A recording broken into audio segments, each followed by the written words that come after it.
But you taught me in that day that I needed to be more transparent and I needed to let people know what was going on and all the things we were doing to get that deal closed. Because if I don't, then I'm just the guy who didn't close on time or, what's taking Eric so long? Or why, I haven't heard in a week of what's going on. Why isn't this approved yet? Because behind the scenes, we were scrambling, what I always call performing open heart surgery on a loan to get it to close. And you basically from that moment on changed the complete course of my career. And, I always say, and I give credit to you a lot, is my entire business was developed in the things that I learned, not only from you, but my experience in that office. Because I was in kind of a glass bubble in the office. Yeah. I couldn't not answer my phone when there was an issue.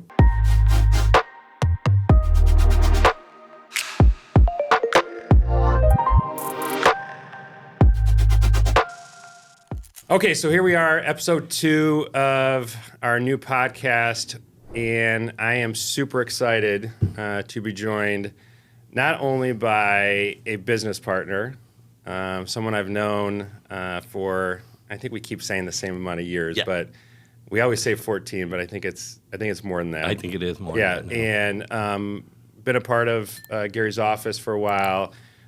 Gary is someone who I consider a good friend and a business partner. And over the years, we've had numerous conversations like this. We could have filmed a lot of content, but we decided to finally sit down today now that we have the studio and have a discussion. So I'm super excited to welcome Gary Jacklin with Remax Action, broker owner, and maybe just tell a little bit about yourself and background. Oh, geez. Where do I start? I originally was licensed in 1987. Came off the road. I'm a professional musician. Have been my whole life. So I'm very comfortable with a microphone. There you go. And in fact, I'm amazed that someone actually purposely put a microphone in front of me. Exactly. Anyways, but I got off the road, continued to play music, but got my real estate license. Started with a traditional company, then moved to Remax in 91. Bought the franchise in 96. Grew the office, and here's where we are today. Wonderful, yeah. And as long as I've known Gary, Gary has always provided me an enormous amount of knowledge, good laughs along the way. Laughs. Yeah. But, what led you, obviously becoming an agent, you were a successful agent. And you were, obviously, we've talked about it. You door knocked. You did all the, we've had plenty of conversations. If only we could go back into the business and work together as a realtor and a lender, we would kill it. But what led you to want to become an owner of an office, lead agents, realtors? Well, yes. But there's something there that really led you to do that because it's something that a lot of people wouldn't even consider. Mm-hmm. And you actually did it very early in your career. Yeah. So there was something that kind of drew you to that. And what kind of brought you to that? Probably the history and what I'd seen. First of all, in answer to that question. So I was a top producer, okay, and not to pat myself on the back, but just to say that day to day I understand completely what our agents go through and the frustrations and all of the things. I also, to this day, and I hope I don't aggravate anyone when I say this, but the coaches today, over 35 years later, are still saying the same thing. If you, professional realtor, want to grow your business, you've got to hire a personal assistant. And so what I saw in my offices, and I was a high producer, 60 to 80 transactions a year, blah, blah, blah. I had a buyer agent. And I had an assistant. And what the assistant did, my philosophy on that, was to keep me and my buyer agent in front of people. And comes back to my philosophy and what this business really is, and I can get into that, but it's voice to voice to get face to face. All these other things, so on and so forth, and leads and whatever, which is important, is how we generate that initial contact, but then it's voice to voice, having conversations. The other thing, and many have seen, the diagram where there's all these different people involved in a transaction, all these different tasks, everything else, and the center of that is the agent, the professional salesperson, which is an honorable profession. and we get paid in direct proportion to how well we communicate. And that's our job. So it's not necessarily, and again, this is my view on it. Yeah. What brought me to, ownership. I saw a lot of agents in this business frustrated, and I've gone through it myself too. We get an assistant, and we delegate here, this is what has to get done, and then all of a sudden things start falling through the cracks, and we're interviewing somebody else. And so we're forward, back in our production level. The other thing with that too was I was the communicator always. So, once a week it's time blocking, all those things, but I was the one that always communicated the information to my clients if I needed to talk to the lender. But all those other things were given to me, and then I could, again, articulate that information that seller needed or the buyer needed. I was a communicator, not abdicated to the transaction coordinator. And this point, now you got 85 people, and that's where things fall through the cracks. So what I saw was top producers, when they hit a certain transaction level, they hired someone. But then that's opened the revolving door. And I kind of looked at every transaction being a system. And I'll point out a book, even to this day, that I always recommend is the E-Myth by Gerber. Excellent. Because we delegate, we don't abdicate. Yeah. Okay. So understanding that's when my business was set up, the transactions were identical as far as tasks. The difference in a real estate transaction are the personalities. And that's what our job really is. Calm people down, hold their hand, help them feel comfortable with the transaction. So I saw at that time too, they always call them the girls at the front desk. Well, no, they're professional people. Now, back in the day, because I've been doing this a long time, there'd be a lot of part-time kids hired to answer the phones and whatever, and they're doing homework and I'm like, I'm paying a personal assistant.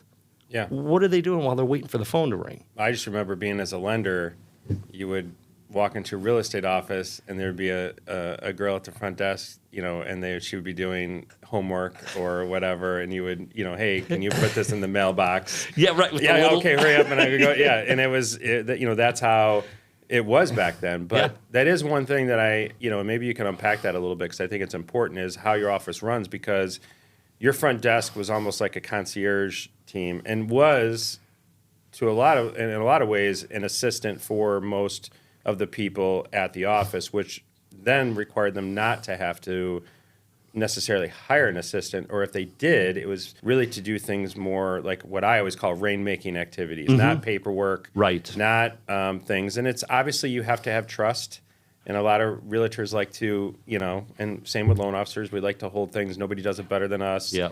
But, as long as I've known you, you've had, and again, very similar business. That's why we have these conversations so often, because we have a lot of the same principles of the way we think about things, but everything has a process. Right. And that process has to be done the same way, whether it's done today or, 10 months from now. It has to look and feel the same. And that then leads to efficiency. And that efficiency leads to the ability for the realtor to go out and to be there for their client more, provide better experience, because they're not writing up a description. They're not checking a check mark because I need to get, this photo taken, and I got to go get, everything. You always have this like system. And I know it was always a battle for you to get the realtors to understand, all these different things that you offered at the front desk, because it was, you basically thought of everything. Right. And when a realtor would come to you and they would say, hey, I would like to, we do that. And it's right here. All you got to do is see the checkbox. Yeah, that's it. And it's done. Yes. And I think that's something that I always, loved, because again, being that someone that runs something a specific way, you always did a great job of that. Is that something that you just kind of learned over the years, or what was kind of the thought process of how you laid it out and why you did it that way? Okay, there's two major points. Well, three.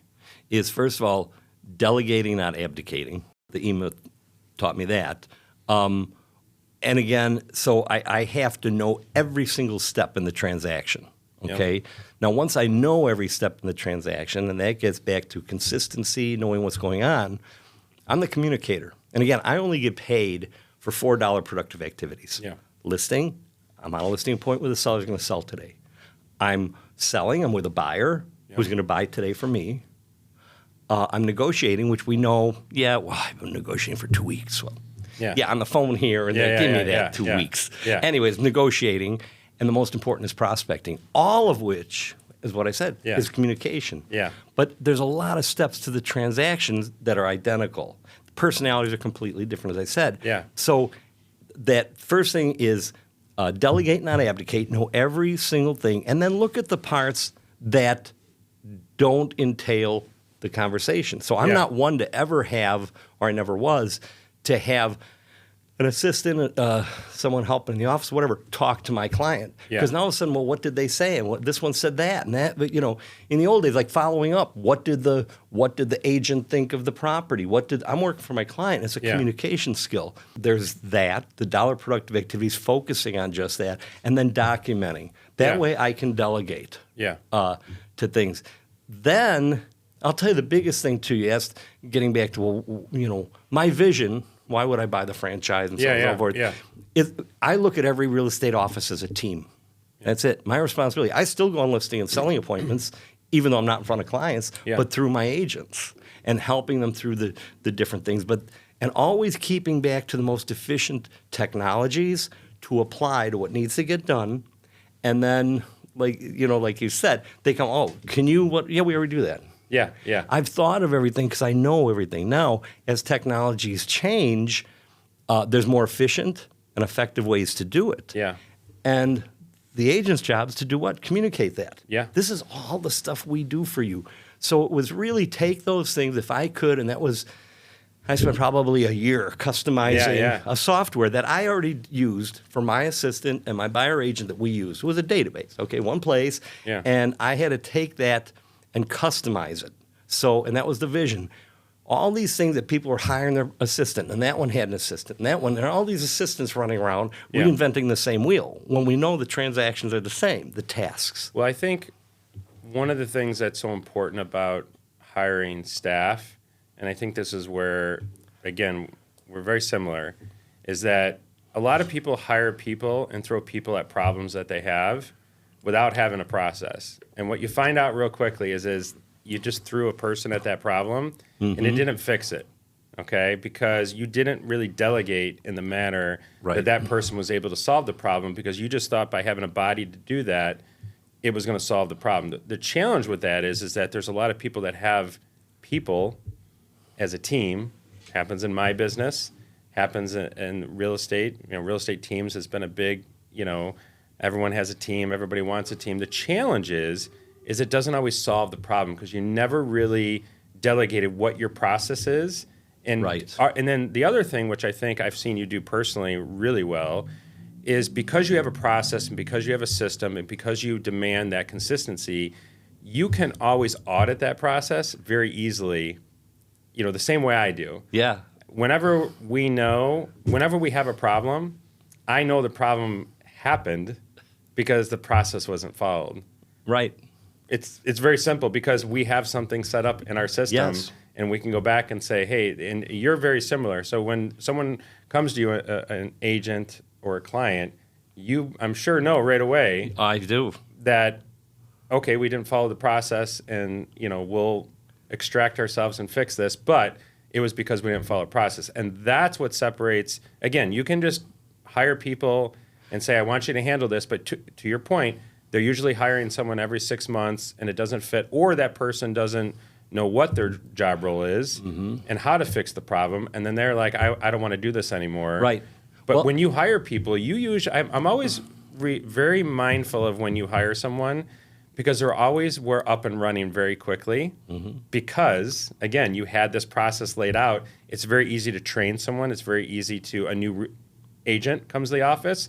It's very easy to say, this is what we do. This is our process. So I don't think people realize it's not just having a process. It's holding people accountable to that process and being consistent with it. Yeah, well, absolutely. And again, it's like if it's not written down, if it's not documented, it's not going to get done. Exactly. It's very basic, but the point of holding people accountable, I don't mean in a bad way. No, absolutely not. But it comes back to, and again, I'm going to go back to the E-Myth. There's some very simple concepts. I mean, the book's about that thing. Well, I didn't, I went through it. I'm not going back. I'm talking about concepts, which we have to as business owners, which every agent is a business owner. You've got to internalize the fact that delegate, don't abdicate. You figure it out. Because it goes all the way through. So here's the thing of what we see too. Someone comes in, they're a new trainee. They're apprentice.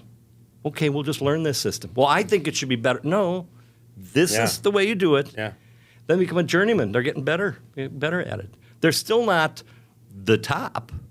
Okay, they can make a suggestion, but they should never change. So when you say things fall through the crack, I know immediately. Yeah.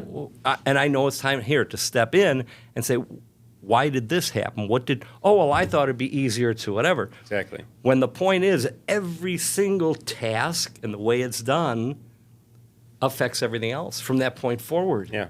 And that's why it's so important. When it's documented, well, that's the way it doesn't mean it can't ever be changed, but they're not the expert yet. Exactly. They can be. And when they know what to work with, and I encourage that. Because again, the more things change, the more they stay the same. There's a new technology. There's something that's more efficient. There's something more effective. My main thing, getting back to the concept of RE/MAX action as a team, those are all my responsibilities.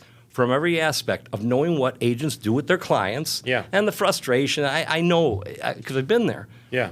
But then also combining that and keeping the agent really out front with that. They can do what they do best. My job also is to help with that and help them understand, well, this is all the stuff that's going on in the background, but I'm not going to bog them down. Yeah, yeah. That's really it. Make the checkbox. Yeah, yeah. How we've changed in the back office or whatever. Well, that's our issue. Yeah. Keep it simple so they can really focus on doing transactions. Absolutely. But it's so important that these changes.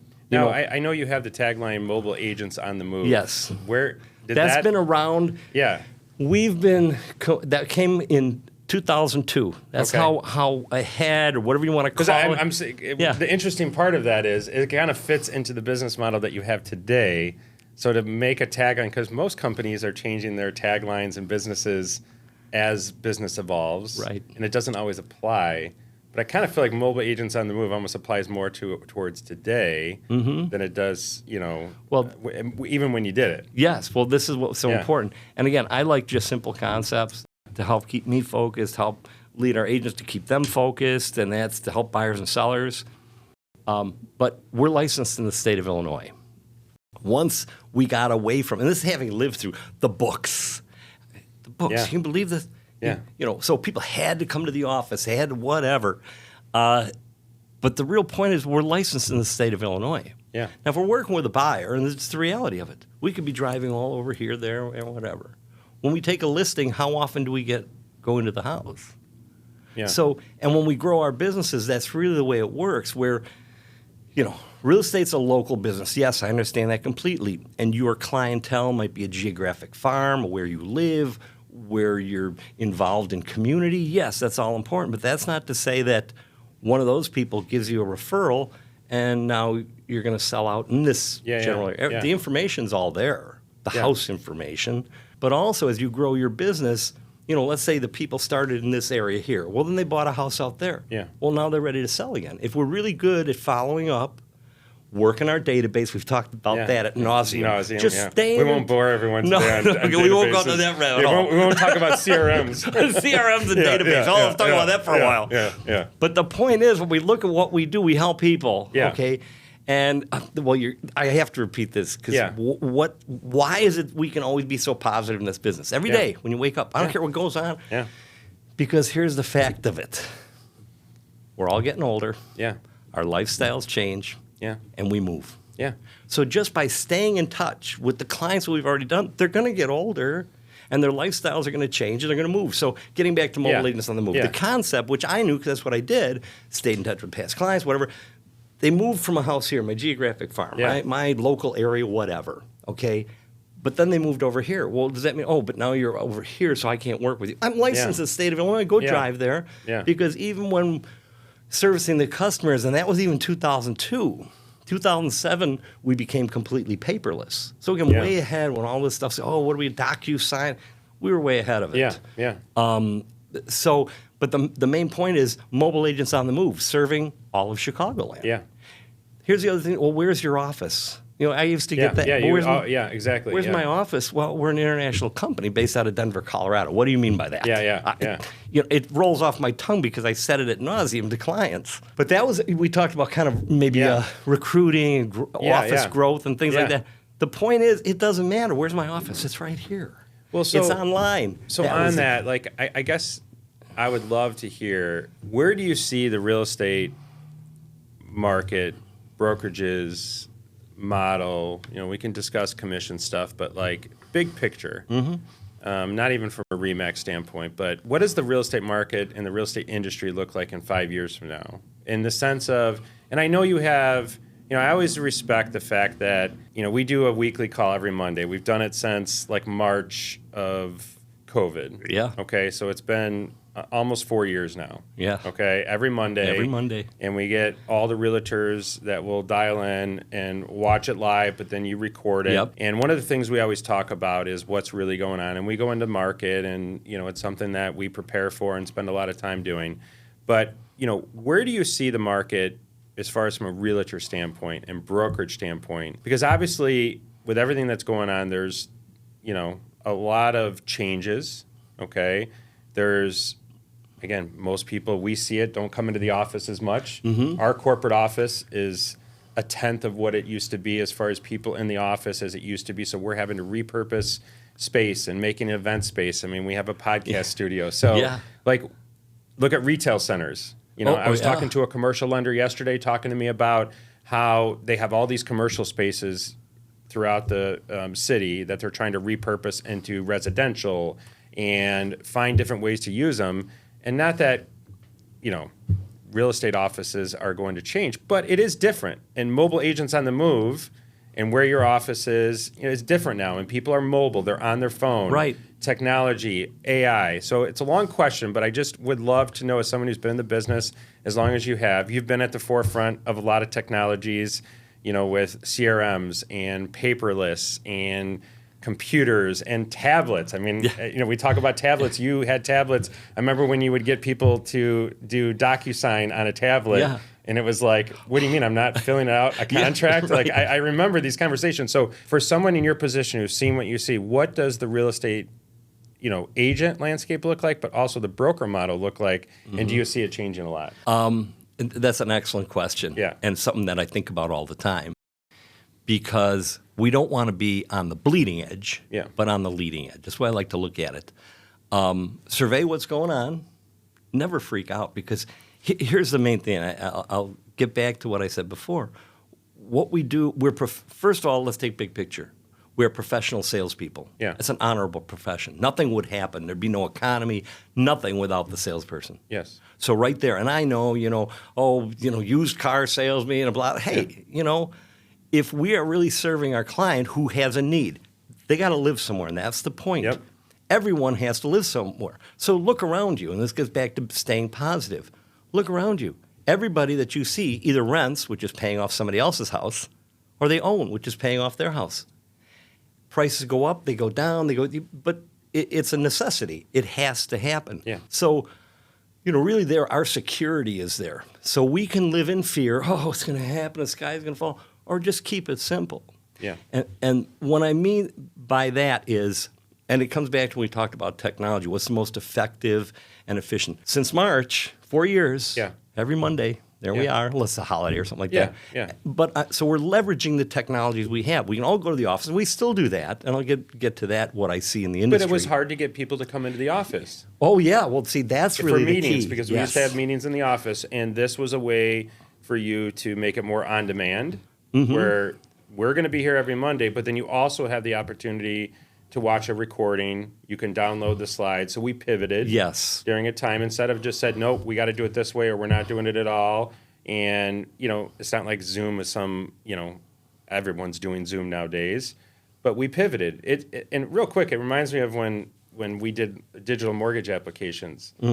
We're like, oh, no, people want to come in and fill out the application. They want to meet with me. And then what we realized real quickly, no, they don't want to meet with me. They just want to go online in their pajamas and fill out the application because it was easier.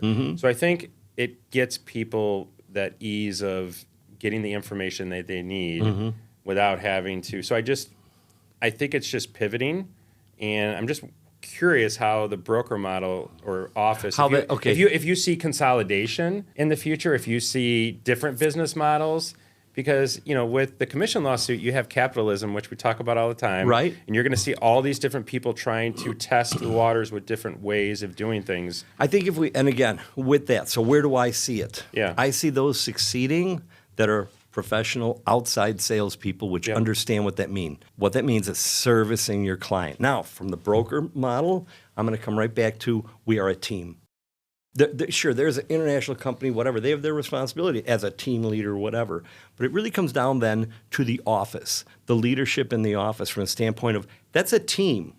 Now you can have a team within a team and team, whatever. Yeah. But the point is it's a philosophy and how things run. Think of any team. What makes a team successful? It's synergy. Yeah, culture, vision. Yeah, whatever you want to call it. But one thing I can tell you about professional salespeople, the upside down. Yeah. I won't go down a rabbit hole. Yeah, I know. Yeah.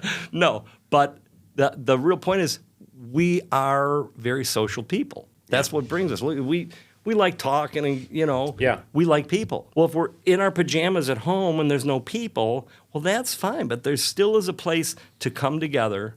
And if it's, again, utilizing technologies, we do that. But also that physical synergy, knowing that the person is there and we support each other, that's going to be critical to the success. Everything else, and I've talked about this when all this was coming down the pike, whatever, we're always going to get paid. It's just a matter of how we get paid. Yeah.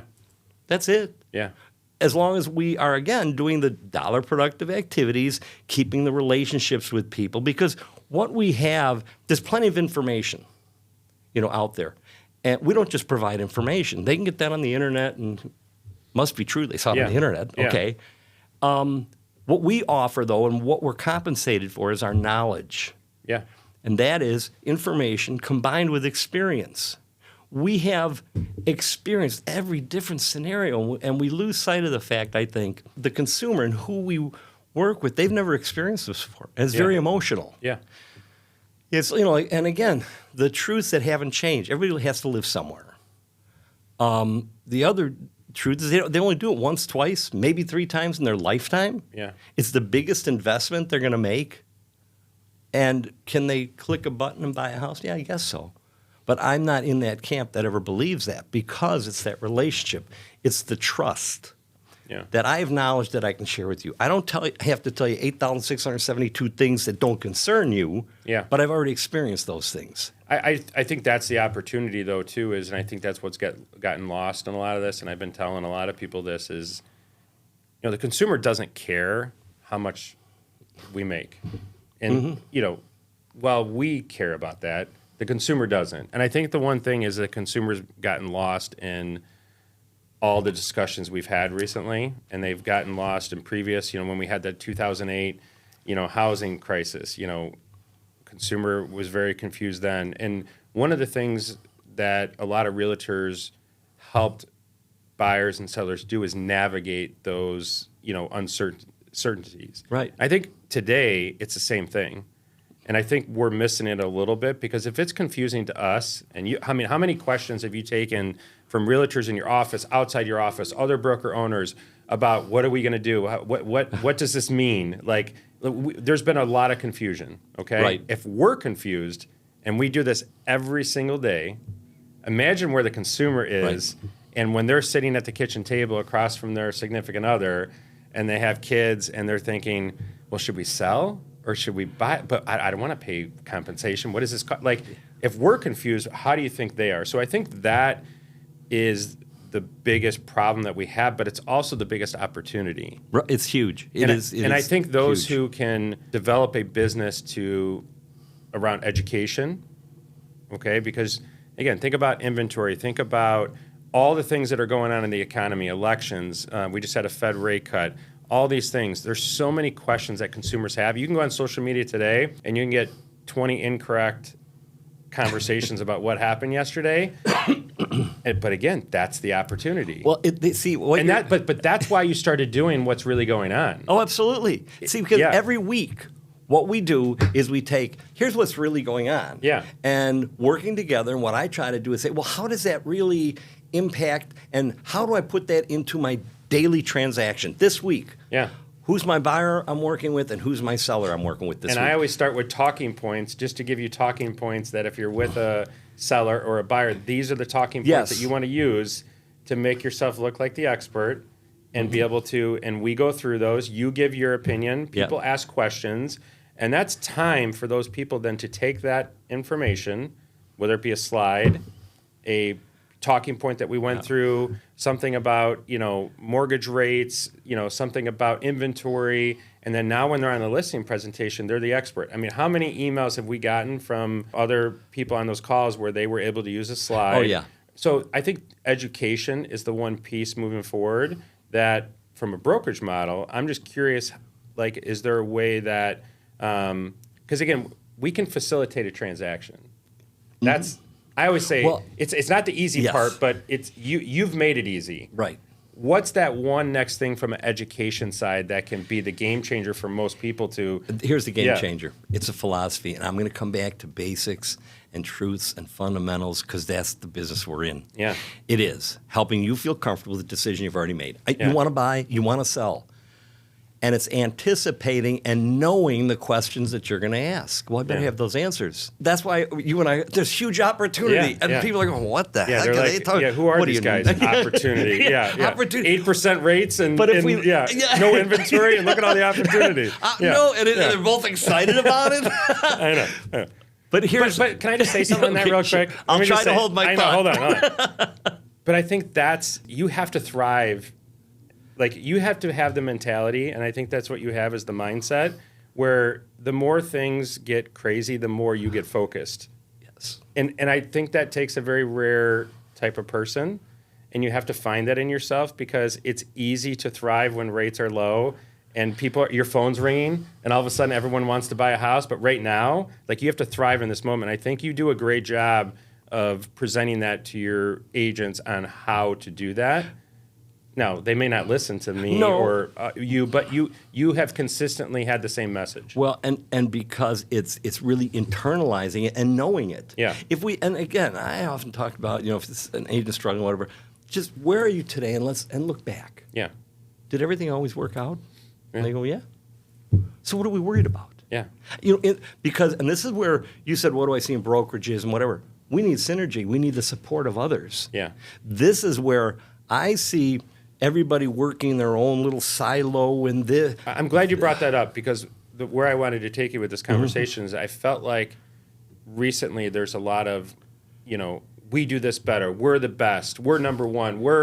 And right now I feel like as an industry, realtors need more synergy, to use your word, where they need to support each other because the business and profession really depends on people trusting each other and not pitting people against one another. And I feel like that is something that's needed, but who's going to facilitate that? Because there's not like a, NAR or something that is giving a message of that, and it's nothing against NAR. It's just, how do you bring realtors who work for different brokerages together to help the consumer with the ultimate goal of making, the realtor profession more sustainable for the long term? I would suggest that in that regard, this is where we've seen spring up all the different coaches. Yeah. Well, yeah.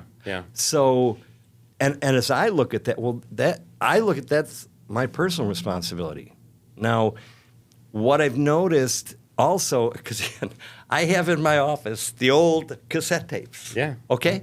When all of this is going on, this whole new everything's, the sky's falling. I pulled out it was actually Roger Butcher, if anybody knows Roger Butcher. I don't, but I know his wave. I don't know, you were like in kindergarten or something. But back in the 80s, late 80s, I'm in business, and actually I started in the 90s.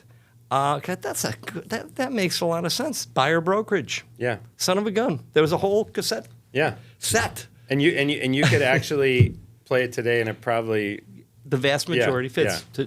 And so when I say the more things change, the more they stay the same. So my point there was, when I listen to a coach, I don't mean it's a bad way or whatever. It's the message that the agent needs to hear today. It's the same thing, but it's focused for the professional salesperson. You've always had the same messaging in the same like way you say things. You've just had it, technology and applied different principles to the same theories. Right. And I think that's what makes, what you do, I think, so genuine, because you're not, they can get frustrated with you or I because we say the same things all the time. Yeah. But I look at when people get frustrated when you say something, it's probably because they know you're right. Because if you're telling them what they want to hear, that's not doing the job of a broker and, or for me and my team. I mean, we have a daily huddle now, and I'm constantly going through, for 10 minutes every morning, things that I want to do, what's important to me, what files need to be addressed, and then anything that happened the day before that I'd like to address. They don't want to hear it from me. Right. But it's my job is not to tell them what they want to hear. Right, but here's the thing. Yeah. I got to, again, this is going back 30 years. But Yeah. and people may, who is that? Floyd Wickman. Yeah. Okay, and I like it because he's simple. It's proven. It's the truth. It's fundamentals. And what you get paid to do running a team, you get paid to remind people. Yeah, that's But it. if we, now, it's a very simple statement, but yeah. So if Or as someone- my boss says, I get paid to be suspicious. well, and then remind people. Yeah, exactly. Yeah, but again, yeah, yeah. but again, if we don't understand that, then we're ready to, and again, the finger pointing and whatever. Yeah. That's the other big thing in running a business or whatever, or dealing with our consumers or whatever. We're always, there's these fingers coming back. What Yeah. could I have done differently? So it is constant But improvement. don't you feel like the coaching side of, and I have a very unpopular opinion about coaching that probably no one wants to hear, but, Okay, I'd like to but hear I'm it. going to say it anyways. Yes, I figured you would. Is this not? No, I'm kidding. So I've seen a lot of coaches come up in my industry everyone's a coach now, Yeah. okay? And I think it's people looking for the easy button. I wish we had your easy I button. wish I brought it. And people feed into that, and they think there's a way to do it. But the problem is they're all kind of saying the same stuff. Well, that's what my And point was. I feel like people became coaches because people were desperate to do business, and they knew people would pay to do business, and it's much harder to go out and get business yourself. So why not become a coach and have everyone else come to me? and- And yes. I'm going to tell them all the things. And listen, there's some great coaches out there, and I'm not against coaching. I always see coaches pop up a lot when the market is bad. Well, and let me just Yeah. to your point, people hear differently. This is why, again, we get paid to remind people. I'm going to say the same thing, but maybe I say it a little differently. The point is the same. A coach, and this is where it's an advantage to that agent. If they hear it said from that guy, rather than the way I put it, Yeah. wonderful, because it will lead to their success. It's like my son will listen to his coach at baseball, Yeah. but whatever right. I say, it doesn't matter. Exactly. It's the Right. same Well, theory. And, Yeah, but, yeah. and that's okay. Yeah. But it's going to come back to fundamentals. There's Yeah. no easy button. You've got to put the work in. You have a profession. You can't sit back and, the phone's going to ring off the hook. I've got the ads out there. Put the feet up. That Yeah. phone's going to ring off. No. You have to be proactive. With that being said, getting back to why we're so excited about no matter what happens. Well, and think about it, Gary. You can go on YouTube and all these things. There's so much content that you can learn from, and other realtors or other lenders in my profession that would share information nowadays. 10 years ago, you didn't have half of what we have right now. So all the information's there. That's where it's overload, though. Yeah, We're bombarded. Yeah. This is where I'll come back to just the simple strategies, what I call the truths. They're Yeah. the truths of the business. And that is, if you want to succeed, you've got to, I'll tell a brand new agent, when they're interested in getting their license, you're in outside sales. So somehow you, as that salesperson, okay, you have to be able to handle in some way in your mind, nobody can do it for you, you've got to be able to handle rejection, because that's going to keep them from talking to people, get on the phone. The fear. Well, I'll take it a step further on rejection, because I just had this conversation yesterday with 2 loan officers. Okay. You have to thrive in rejection. You can't just handle rejection. It has to be something that you take, it motivates you, and it almost makes you want it more. Well, and this is where, again, this is my point to that was you have to come up with some way in your own brain Yeah. to motivate you, which is, hey, thanks for the, it used to be my day, thanks for the 20. Now Yeah. probably, thanks for the 100. Yeah, yeah. Thanks for the C note. When someone says no, because I Yeah. know if I get enough no's, I'm going to have that yes. Yeah. And that's how I make a living. That's why I say we get paid to prospect, voice to voice, face to face, voice to voice, face to face, go on meetings. the excitement part of it, I did want to get back to this one point, was no matter what's happening, like everything we just went through now with August 17th and buyer brokerage and this and that, that's an excellent opportunity because those consumers are going to have questions. Yeah. So if I can keep it simple as to what's really going on, what is it, and I can articulate that, because that's in direct proportion to how well I'm going to get paid. How can I help them feel comfortable with what's going on? Yeah. I have to have a simple way to explain it, but that's why the opportunity, because if we understand it's all going to start with a conversation with someone on whether they're going to buy, sell, or whatever. But I know some things. They have to live somewhere. Yeah. And with that being said, what am I going to talk about? How do I start a conversation? This is the opportunity. They're going to have questions. Answer the questions. But that's where we have to understand what it is we do. And I call it the Jacklinize or whatever. It's I'll give you a quick story. So I was Sure. with a realtor yesterday. We have a client that was reaching out to us. They had a lease that was up in February, okay? And they came to us and they said, you know what? It was after August 17th. So I said to the realtor, I said, hey, even though they want to wait till then, well, let's still do the buyer consultation. Let's still do our thing. He's going to do his buyer consultation. I'm going to do mine. We did not do them together, but I always do mine. And I went through all the normal things that I went through. He did his normal new version of a buyer consultation. And long story short, they're closing in like 2 weeks, okay? And what was discovered in that meeting, okay, not only with the realtor and with me, was their reason for waiting was really based off of, you know, ideas and objections that just weren't reality. And they really wanted to buy, okay? It's the analogy that I give you, we talk about all the time, is they're just browsing, you know. You go into a store, you're walking around, and someone comes up to you, can I help you? No, I'm just browsing, I'm just looking. You're there to buy something, you're just not ready to talk about it with the sales lady. And most of the people that we come in contact with leads, or we call suspects, you know, they're browsing, and we're just kind of nurturing them and giving them the information. So I think the biggest opportunity on this change is to identify people in your initial consultation that are ready to buy today versus later, that if you met them at a house, okay, you would have never discovered or handled that conversation and discovered what you did. And by meeting with them and having a good buyer consultation, you can completely change the timeline of that buyer. And that's not giving them to buy, that's not forcing them to buy or talking them into buy, because that's not what we do. We're giving them the information that they needed to educate them. We keep going back to education because I think that's a big key of kind of what I was getting at before. But so I feel like the buyer consultation is the best thing to come out of, but you have to consistently do it, to use the words that we went through before. You have to have a process to do it. You have to prepare for it, and you got to practice for it up front. And you have to perfect it. It has to be the same consultation every single time, answering questions to get them to give you the information for you to solve the problems that they have to do that. And I think those who can effectively do that will be massively impacted to the upside with buyers and clients. I just think that's the opportunity, because if we would have never have had that with this buyer, they would have never have been under contract as quickly as they were. And the realtor and I were talking, we're basically like, the new process is what led to this deal happening now. And who knows what would have happened in January if we would have waited. Maybe they went to an open house. Maybe they went to, you know, and we would have lost them because we were waiting for their lease to get up. And I look at that, and that's the definition of helping them feel comfortable with the decision they've made.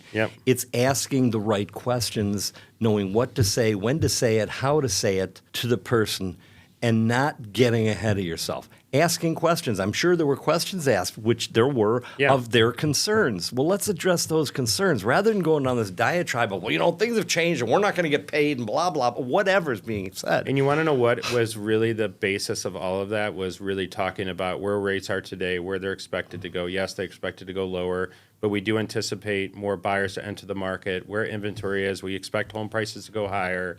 It's going to be more competitive. The same things that we talk about every Monday ad nauseum that everyone glosses over, but that's all it was. It was just those same principles, and they were, oh, okay. And we weren't just talking it, we were visually showing them, you know, this is where we're at, this is where we expect it to be, and these are the kind of the strategies. I always say, it's something I say a lot in my videos, but mortgage strategy always wins over fear. Meaning, the more strategy you can have and the more discussions you can have, the more fear is not Well, and that's helping them feel comfortable with it. Here's really what it is. And you made an important point there, and we talk about it in our Monday, What's Really Going On all the time. And that's, okay, again, utilizing technology. I don't have to bring a big binder. When I'm having a conversation, oh, here, did you happen to see this? Yeah. And again, just like on this past Monday, there were a couple that were like, oh, man, this is perfect. Because my gears are turning. I'm reeling over conversation that I have. I have them, too, because I'm a human being. Yeah. I meet people all the time, okay? And they have questions. You know, past clients, fear of influence, their kids, oh, they're going to wait. They're saving a down payment. Wait, let me show you this. Yeah. And it's like, oh my gosh, I didn't know that. But what is it? It's a conversation. But again, I'm going to fall into my 5 questions because it's the very beginning. It's the prospecting, but having the process. Do I know why I'm talking to this person? If they bring up or ask me a question, one of the things, oh, well, when are you folks planning on moving? Yeah. Now, they'll take that however they want. Oh, we're not. Or, yeah, well, it's not me, but my son. Well, they've answered the question. Yeah. There's somebody I can go to help. And it's having that confidence that I know things that they don't know. Yeah. And that's where I say internalizing it.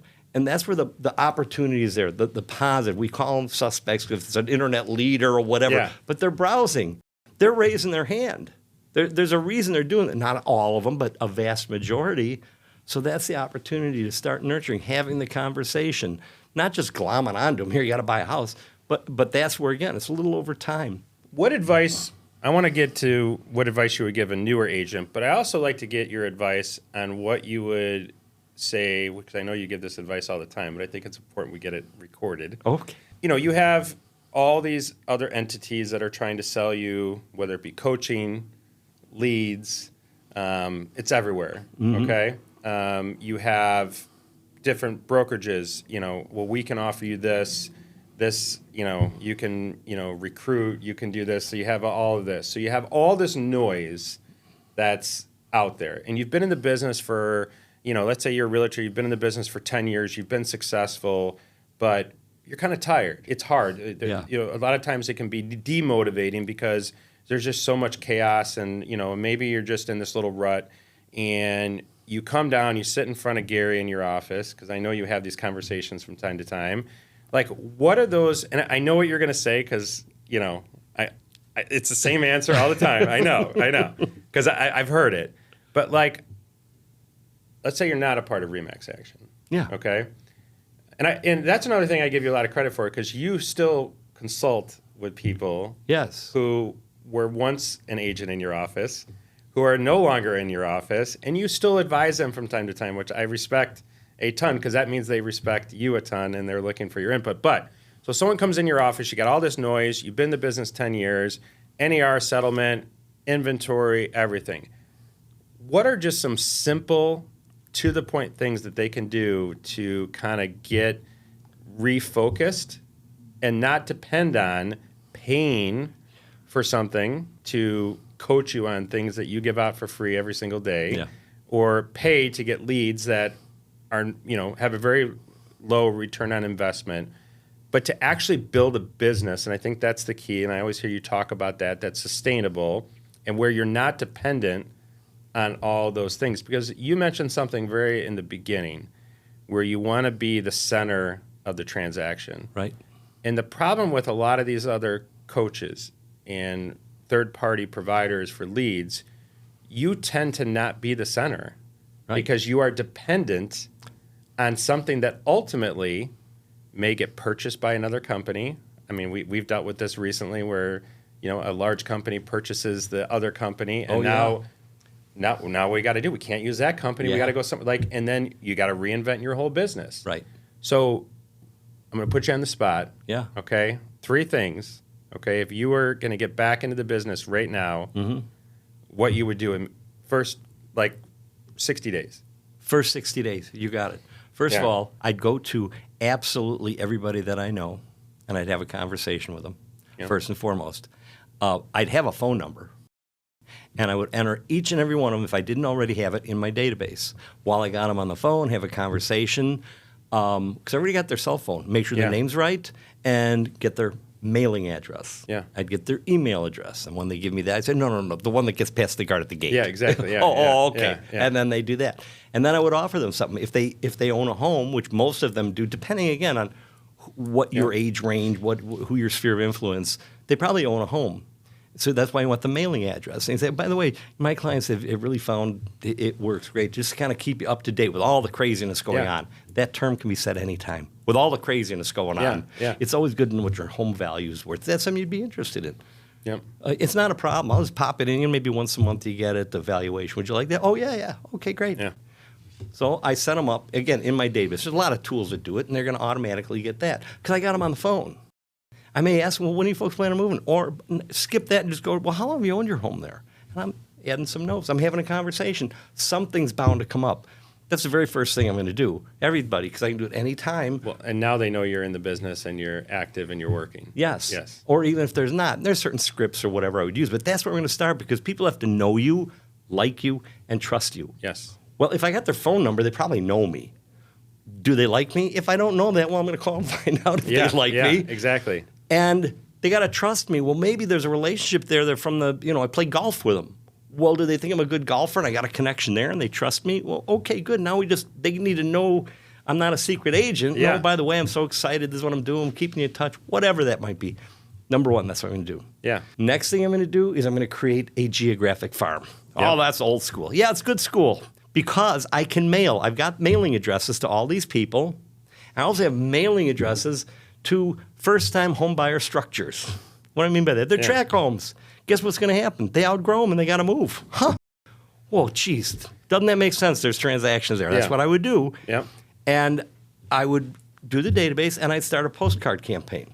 Now, you said over the next 60 days. Yeah. I'm going to be sending one at least twice a month, probably every week. Okay.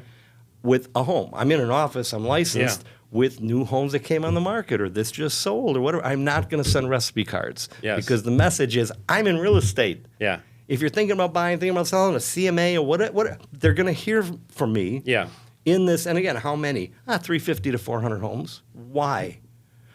Because I know over the next year, there's 7 out of 100. There's 28 transactions there over the next 12 months. Yeah. They just don't know it's going to be with me yet. Yeah, exactly. Okay, but they're going to know who I am. It's exposure advertising.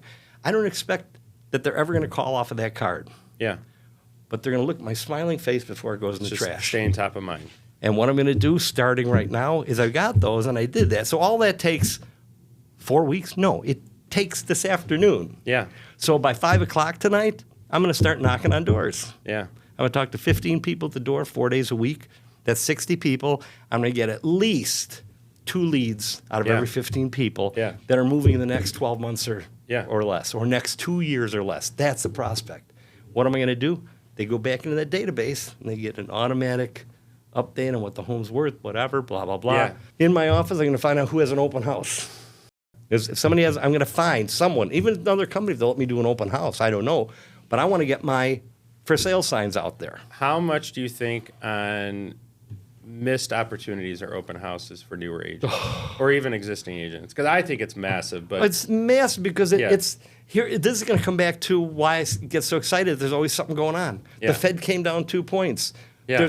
There's always something to do. What? To go knock on a door and talk to a neighbor. Hey, we just listed such and such over here.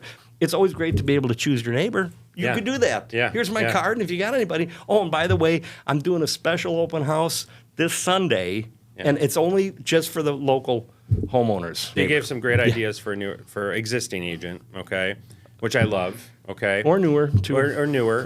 But what do you feel about where does social media? Because I know it can be a distraction for some, and I think a lot of us struggle with social media because it's just listed, just sold, and we're celebrating our wins, okay. But I think the beauty of social media is building your brand and staying top of mind, similar to a postcard. But what I love the most is when people tell the story behind the house that they sold. You made an excellent point there. Or what the reason is for the buyer. I just had I talked to another realtor last night. We were at an event, so I was having a lot of conversations, and we were talking, and she's newer. She's 21 years old, rock star agent, and I was talking to her. I think she's going to do 20-some transactions at a 21-year-old. Nice. First year in the business. She's crushing it, okay? And we were talking about, she's like, oh, the couple was going to be a renter, and then they decided they could buy it, they decided to buy it. And I'm like, well, there's your story.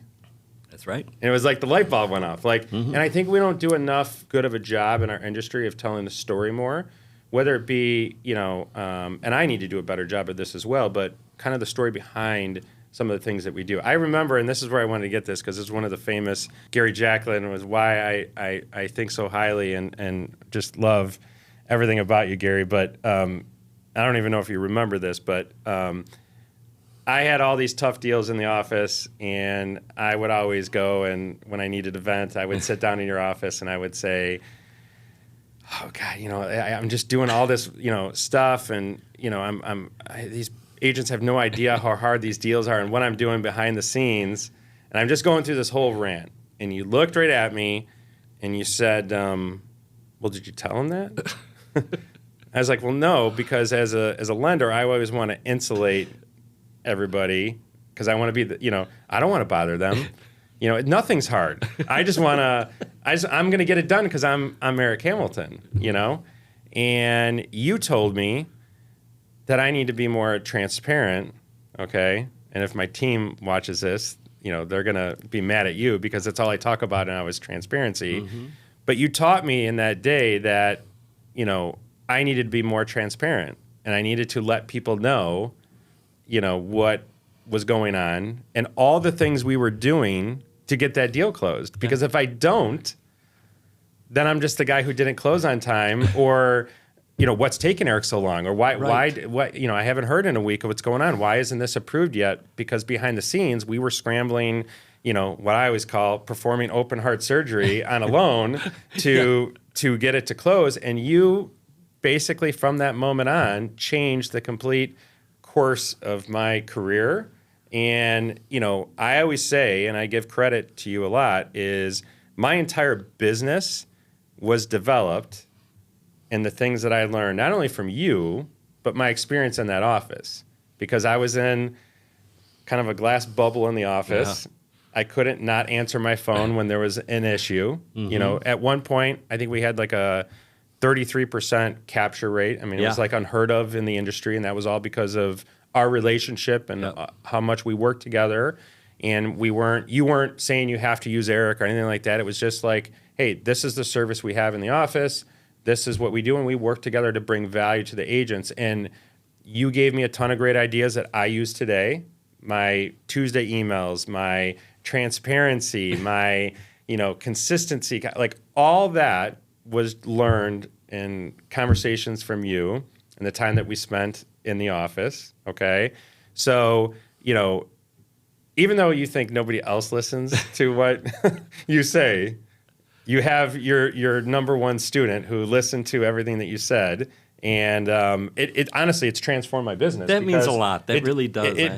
Because you told me that day was like, there's been two defining moments in my career. It was that, and then my boss when he told me about being an active participant, that I can't just complain about stuff. I have to actively solve my problems. Maybe it has something to do with that. Yeah, exactly. So I had to be involved, and then when you said that, because then I started.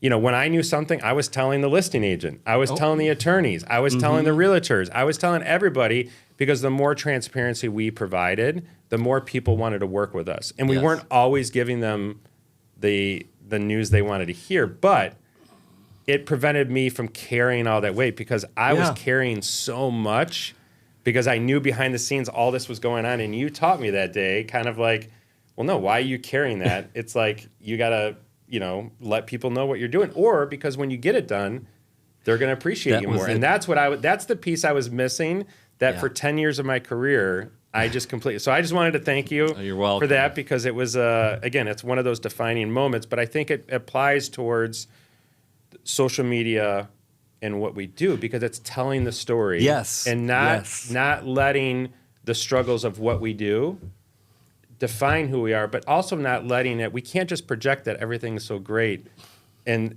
being a realtor or being a lender. Right. Well, and again, this is just like, and again, people, because just as today in our conversation, I can be like jumping off the wall, because to me it's very clear. I'm not putting my head in the sand. Yeah. Okay. As to what happened on August 17th. Well, what did the sky fall? Yeah. Did it?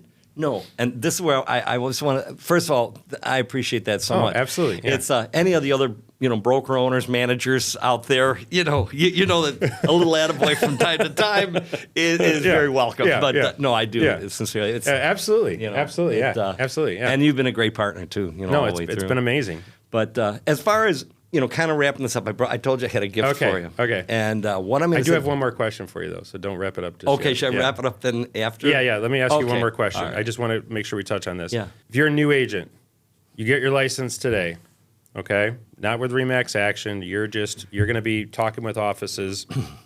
You're going to get into business, and you have no idea kind of where to start. Mm-hmm.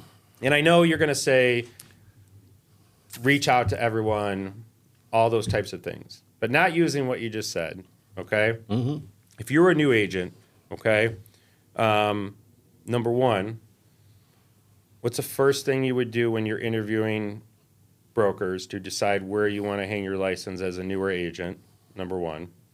And I know there's going to be training and all this stuff, but I'm not talking about that because there's plenty of offices that have training and they still, there's still 10 agents that do 90% of the business. So the training can't be that great, okay? Yeah. So I'm not talking about that. I'm talking about getting the skills that you need to be successful in this business and putting yourself around people that are going to be, because I think a lot of times people get lost their first couple of years in this business because they're just one of 200 people in an office or one of, so what are the questions you want to ask broker-wise? But then what are some of the things that you need to be prepared for as a newer agent coming into the market today, okay? And then lastly, 3, and I can remind you of these as you go because I know you're going to go off on a tangent. But I know. Number three is I think real important is, what type of mindset as a newer agent that you're going to need to be successful compared to, and maybe it's the same, compared to what it would have been 10 years ago. And you can start with that one if you want. Yeah, I'd like to start with that one. Yeah. It's a true understanding of what self-employment is. Oh, I love it. If you work, you get paid. You don't work, you don't get paid. Yeah. It doesn't mean you don't have a boss. You are self-employed, which means now you are the boss. So right up there, okay, how good is your boss? You are self-employed. Yeah.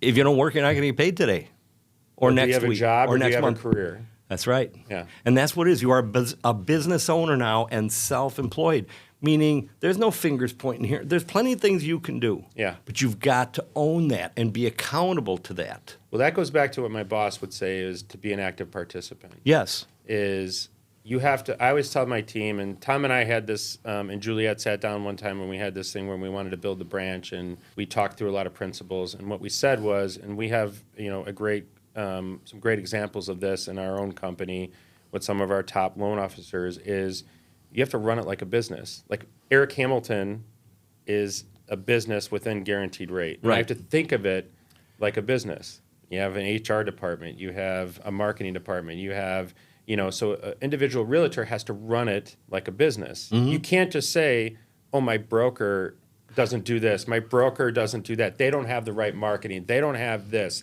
I think too many times people look to a lender, or a broker to solve all their problems. When really, when you're building a business, your job is to solve your own problems. Mm-hmm. And your job is to take the pieces that you have and turn it into a business within a business. Right.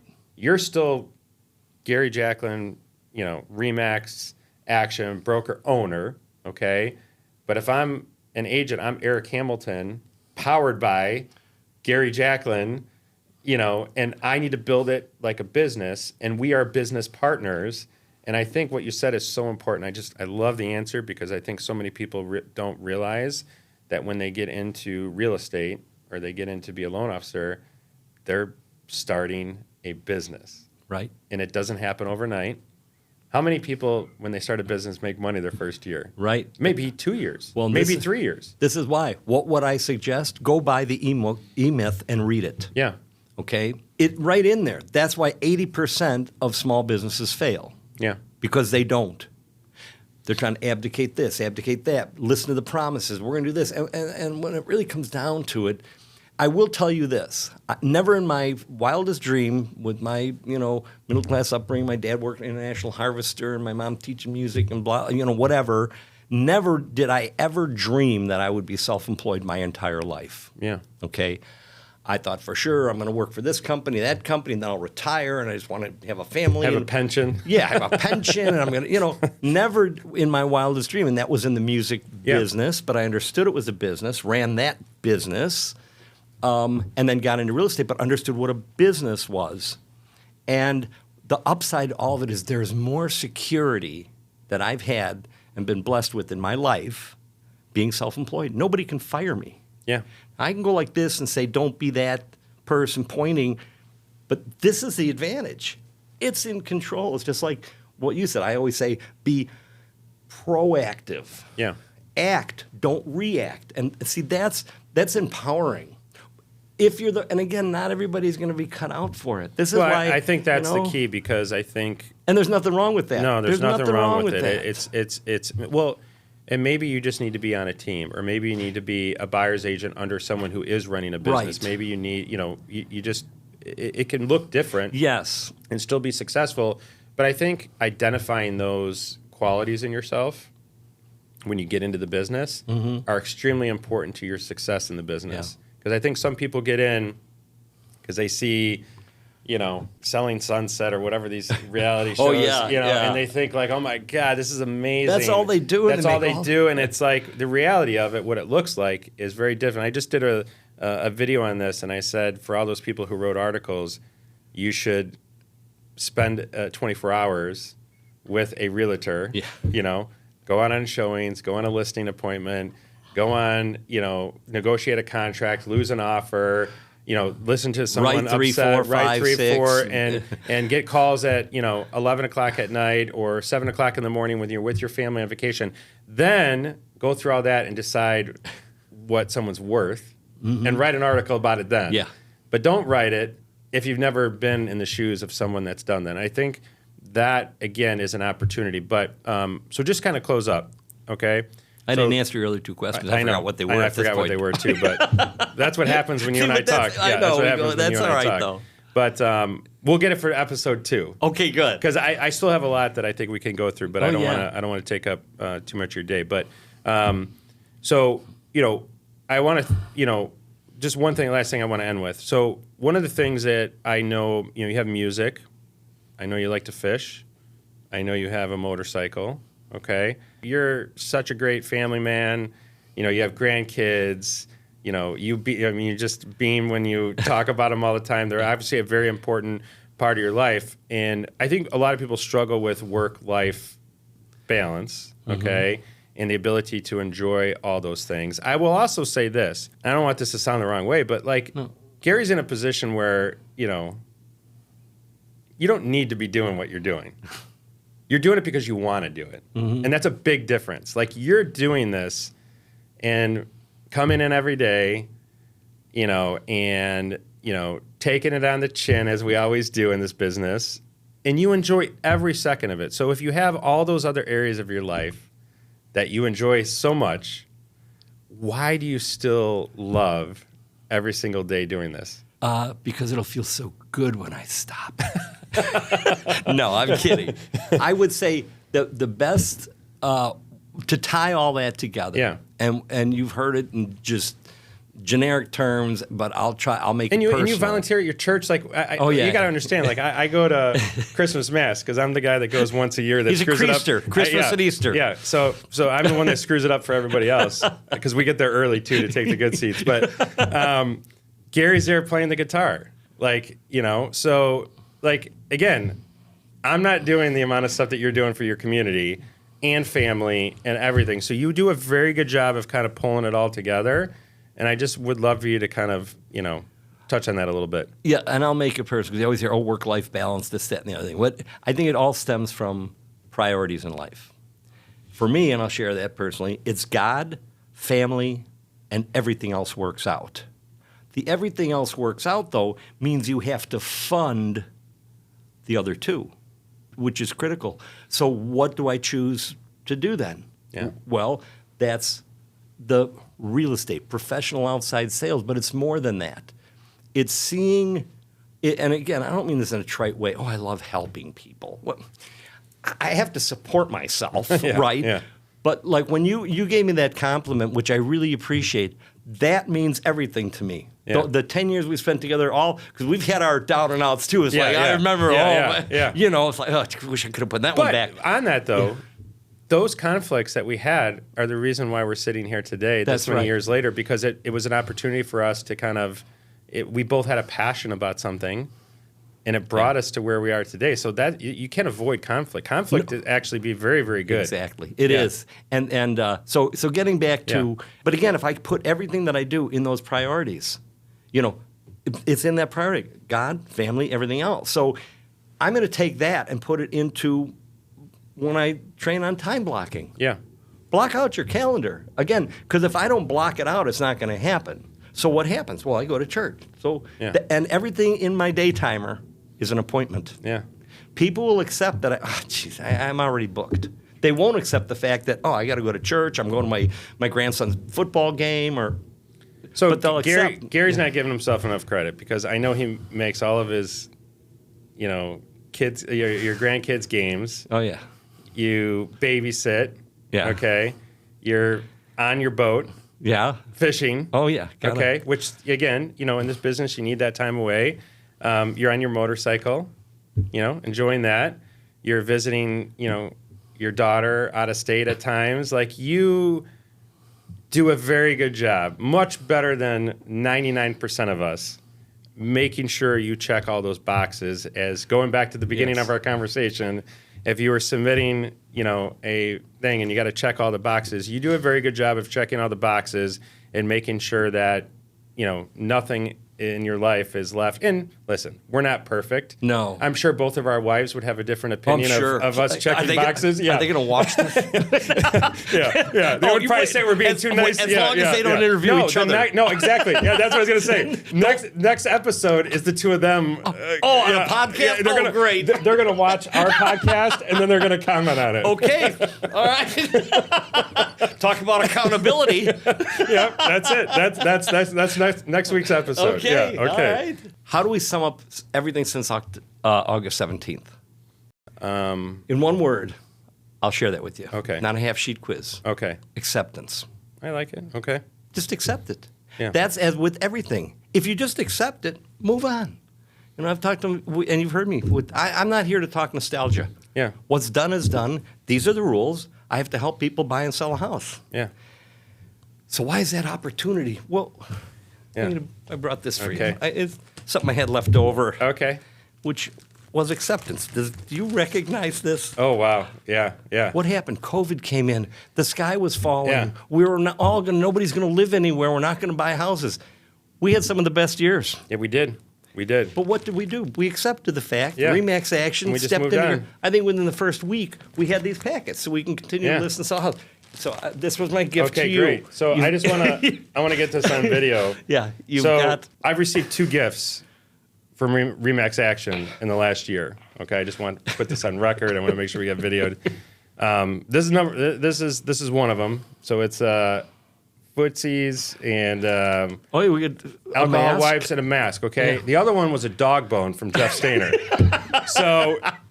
There's one confident thing we can say about Remax Action. We need to work on the gifting a little bit. so it's creative, but we got to work on the gifting a little bit. But this was the reason. I love it. I love it because it was acceptance. It was acceptance. We moved on. And listen, do you remember the first call that we had when we had COVID and we were going to do what's going on? It was like March 20th. I was looking back on my calendar. It was like pretty soon in there. We decided to do what's really going on.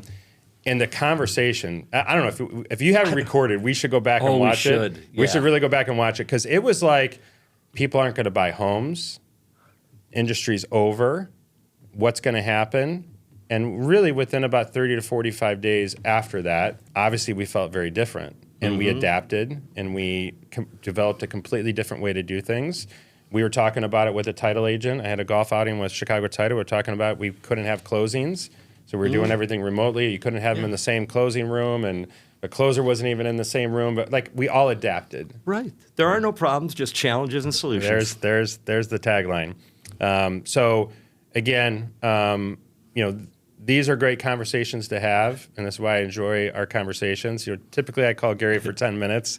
And an hour and a half later, we get off. This is our normal, like, we're just filming it now. Yeah. Let it roll. We solved more. I had some questions about who you're voting for, but I didn't want to get. I'm kidding. Oh, please. No, I don't want to. I don't want to go down that rabbit hole. No, we're not going to alienate half of our friends and family and who else. So thank you again. I appreciate you more than you will ever know, and I mean that from the bottom of my heart. You honestly transformed my career. You gave me an opportunity from the very first time that I stepped foot in your office, and I just want to say, I obviously had to earn it.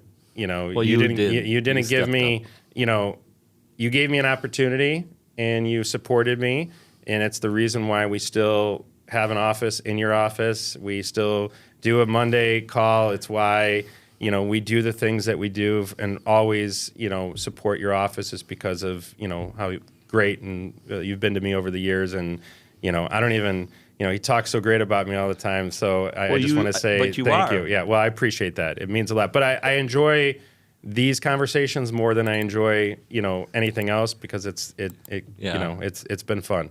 It has been. Yeah. Thanks, Eric. So thank you. And thanks for the man behind the booth. Yeah, thank you so much, and we appreciate it. Yeah.